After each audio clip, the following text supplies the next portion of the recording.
When I was 14, my band director said, "Hey Brian, we have these beginners and you're doing a pretty good job playing these days. What if we send the beginners to you for lessons? How would that be?" And I thought, wow, sounds like a great part-time job to me. So almost nonstop since I was 14, I've been teaching private lessons. Great. And what other things can you do to get this decrescendo over these 4 bars? And I enjoyed the relationships and sitting with them and just helping them figure things out. I mean, I really enjoyed that nurturing process, from the very beginning. Nice, exactly. The hardest part is about moving really fast, because sometimes you have to move from left to right really quickly, and you have to get used to the speed and make sure you hit the right note at the right time. It makes me feel like I can express my emotion sometimes through the music. Like if the music's supposed to sound a little sad in a way, makes me express a little bit some sad stuff. It calms me down sometimes too. Take a look at it. Take a look at it on the music.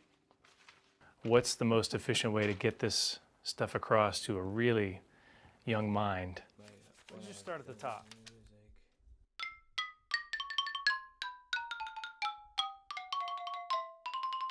I created this book called The Snare Drum Plays the Zoo. I started it in 1999, and I finally actually printed it, self-published it in 2004. It essentially takes something that every child is an expert at, which is language, and converts their way of saying certain words into playing those rhythms on the drum. And I chose the animal kingdom to be my rhythmical words that are used in the book. Combine them with a certain hand pattern on the drum, and it's always the same experience for every rhythm. And then I show them the symbols that go with each of the rhythms that they've learned how to speak and play. And now the symbol just means, oh, just do this. So it's that and that, yeah? Mezzo piano and a crescendo at the end. This way you can focus more on what's happening here and less on what's on the page.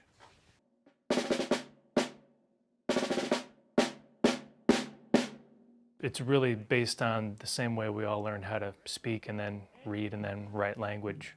In percussion, you have so many different instruments to choose from. There's a giant variety of them. So it's really amazing that you get to play all different kinds of instruments. That's fantastic. Well, I like it when I'm challenged, so I'll tell them what I want to be better, and they'll tell me, make it the Libby King standard. A few years ago, a friend of mine, Brad Richter, who's been doing a program called Lead Guitar since 1999, Brad contacted me and he said, "Brian, we'd like to start a percussion program that uses the same model as our lead guitar program. So would you be interested in doing that with us?" So I said, "Brad, I would love to do that. Let's get it going." So we decided to call it Upbeat. And these programs are offered to the Tucson community by both UA Presents and the University of Arizona's College of Fine Arts.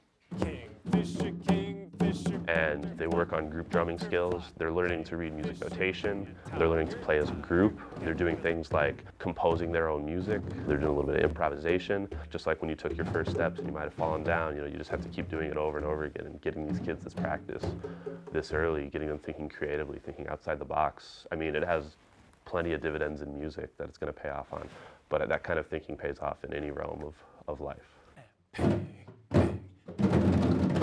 It's a great opportunity for kids to learn how to express themselves in a different way, and some students really thrive in that type of environment, which is great for kids to be allowed to show how good they can be at something at school when they may not be good at other things. And so if we can get a kid hooked on music at a younger age, then when they go to the junior high and the high school, they have something automatically to hook into where they're going to be able to form positive relationships with kids who have the same interest as they do. And they're more likely to finish high school and be more successful when they're in secondary school. Learning that sense of you have to do your best, not just for your sake, but for everybody's sake, I think is really important.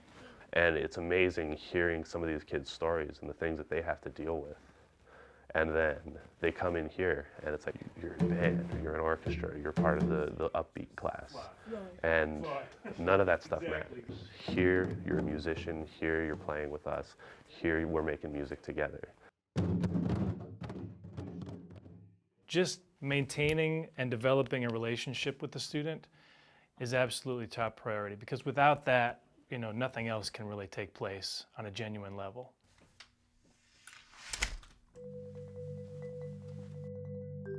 And I have students who are going on, once they graduate from high school, they're some of the best jazz drummers in the country, and they're moving on to Manhattan School of Music or auditioning for Juilliard.